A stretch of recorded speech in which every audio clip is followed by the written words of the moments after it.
Hi there. This video is for anyone who is feeling some self-doubt, specifically when it comes to social media and starting to get wrapped around the axle a little bit in what that means in your day-to-day when the numbers don't look the way they want, or your likes aren't where they want them, or you're getting critics, or whatever the variables might be that's making you start to question who you are and what you're doing and why you're doing it and if it's going to work.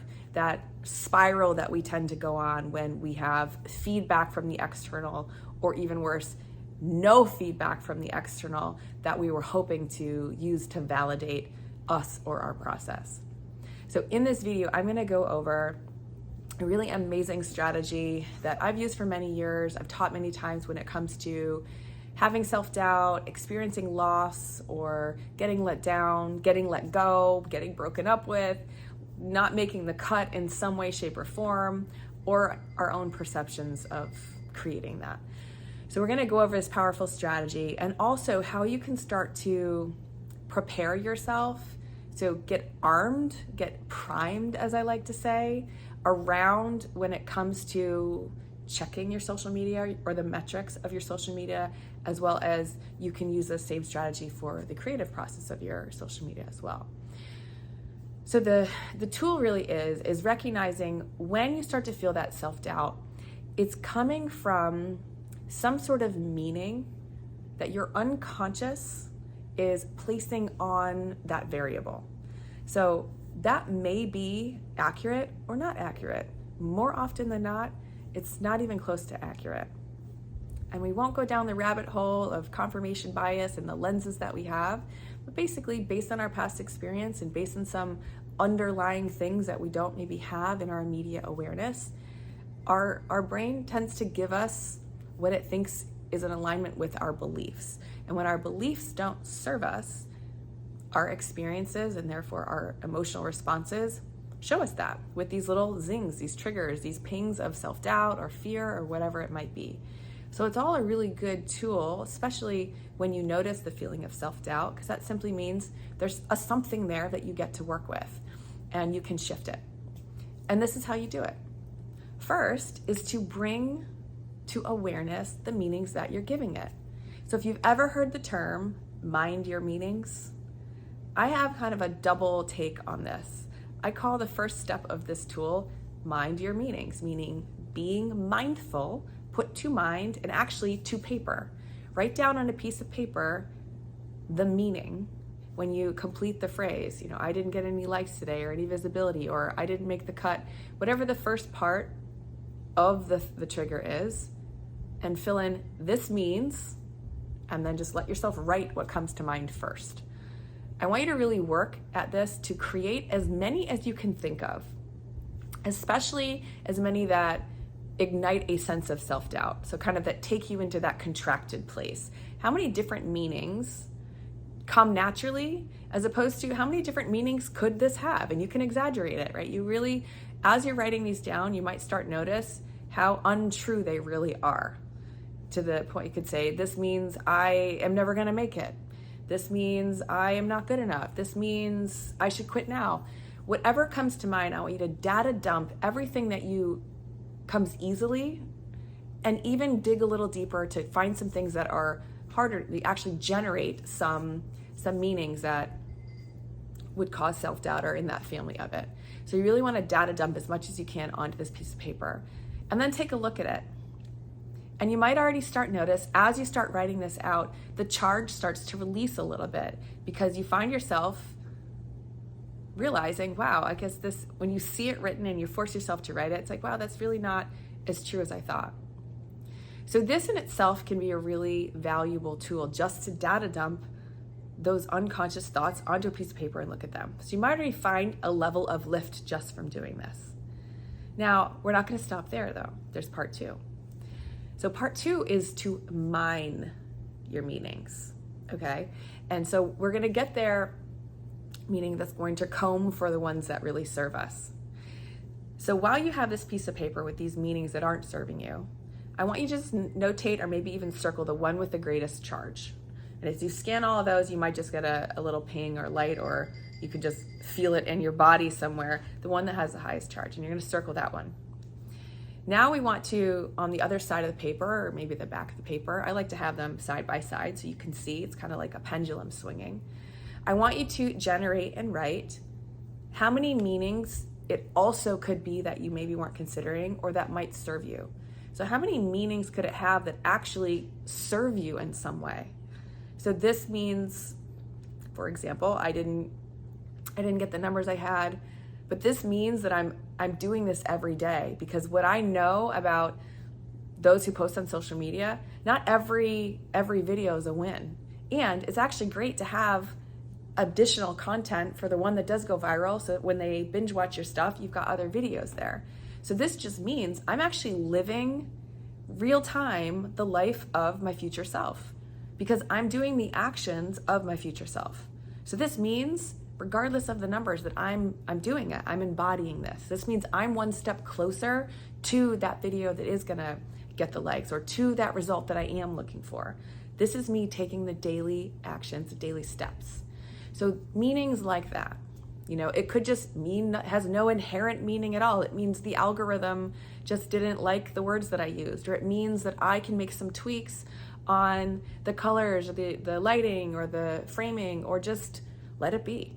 So write down as many meanings that are serving you as you can think of as well. And so take a minute to do this. And notice, if you can, you're looking for meanings that can give you, kind of either neutralize the charge or actually give you a little bit of a lift.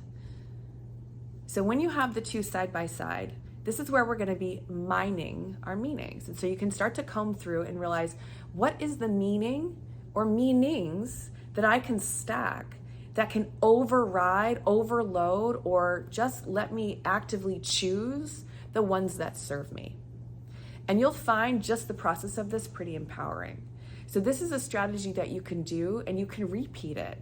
If you have tomorrow another thing that zings you in a different way, or this one zings you again, and you slip back into self-doubt, do this practice again. You can repeat it, and as often as you can, add more meanings that serve you.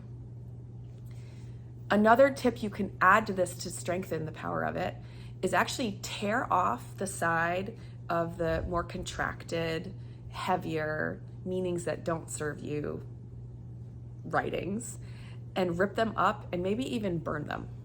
So this is creating a really solidified action of release. And so it can really help anchor to your conscious and unconscious that you're releasing these things. You're done with them. You're putting them to ashes. And you're going back to choosing proactively the ones that serve you and adding the feeling of what that does for you. Even if it's a feeling of neutrality or normalizing. I know for me, when it comes to envisioning my future self and envisioning success, I don't get drastically swayed when I have a great experience or not a great experience. I think about in sports, if I scored a goal in the middle of the game, I generally wasn't the athlete that was going to get all crazy elated in the middle of the game. It was yes, you get the boost, but you're still in it and you keep going, because this is a long-term game. This is a long-term action. We've got a lot more minutes to go. Much like with you, you're on the path of doing what you want to do. And so whether it was a positive result or negative result, it's maybe just a snapshot, and what you're measuring is the long term. So just sitting with this and really getting yourself to think about and feel into, how does your future self experience this moment, and what are the meanings that support that? So this can help rewrite the way you interpret these moments. I want to add an additional piece to this. So this is a really great strategy once you've already experienced the contraction, but you can do this beforehand. So if you know there's certain areas of your business, for example, looking at the analytics, you might prime yourself beforehand with juicing yourself up, with embodying who you are and how you're going to approach it, looking at this sheet, feeling into it, and then sitting down and going to do the task.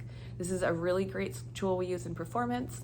So it might be a strategy that you try there. You prime yourself before you do the thing that you know makes you a little vulnerable or you're a little uncomfortable about. Prime yourself to feel really good about it, to even include filming a video or making the social media. Prime yourself with the meanings and whether it's the emotions or thoughts that you need, the physiology that you need, that makes you feel like you're living the path. And this is just what you do. You normalize your success, you normalize your actions, because these are the actions of a successful person, a successful fill in the blank, whatever your goal is, whatever your title is. In addition, you can add structure or compartments to when and how often you allow yourself to engage. This happens when it comes to the things we engage with that we don't necessarily care to do or that can zing us. It also can happen with our creative space. I know for me personally, when I start to be thinking about something that I'm about to create, it could be a presentation or a course or some content, I'll go out and have it sort of sprinkle in throughout my day. And I've done this for years and years and years, and it still happens. You know, if I'm out running, I get really great ideas. And so I would lean into that and let my creative thoughts and brain just sort of run with me throughout the day, and I'd have all these great downloads. What I realized was that actually got pretty taxing and exhausting.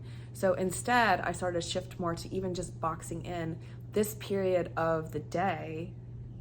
It can all kind of get bubbled up, and this is when I'm going to sit down and concentrate my time to doing the creative thing, the content creation. And that way I'm not getting up in the middle of the night because I have this great idea that I have to write in my notebook. I'm actually almost making office hours for my creativity, much like I would do office hours for maybe the administrative things that I don't want to do that I know I need to. So here's a couple different strategies that can help you navigate, get ahead of when you might be inclined to feel some self-doubt along this process of being an entrepreneur.